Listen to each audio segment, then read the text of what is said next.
Hi friends, இன்றைக்கி வந்து fruit custard milk பார்க்கலாம். நம்ம வந்து ஒரு மில்க் வந்து 1 கப் வந்து நல்லா பாயில் பண்ணிக்கோங்க. பாயில் பண்ணிவிட்டு கஸ்டர்ட் பவுடர் வந்து ஒரு கப்பில் 2 ஸ்பூன் எடுத்து லைட்டாக வாட்டர் விட்டு நல்லா பபிள்ஸ் வராமல் கரைச்சி அந்த பாலில் ஊற்றிடுங்க. மில்க் நல்லா பாயில் ஆகிட்ட பிறகு அதை ஊற்றி நல்லா மிக்ஸ் பண்ணிகிட்டே இருங்க. பபிள்ஸ் வராமல் மிக்ஸ் பண்ணிகிட்டே இருங்க.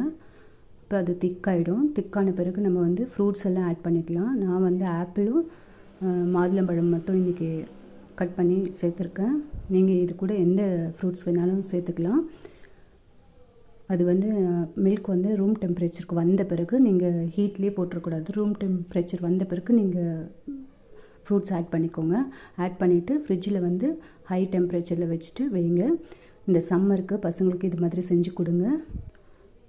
ஃப்ரூட் கஸ்டர்ட் மில்க் செஞ்சு கொடுங்க. சூப்பராக இருக்கும். இந்த வீடியோ பிடிச்சிருந்ததுன்னா என்னோடய சேனலை சப்ஸ்கிரைப் பண்ணிக்கோங்க. நெக்ஸ்ட் வீடியோவில் பார்க்கலாம். தேங்க்யூ.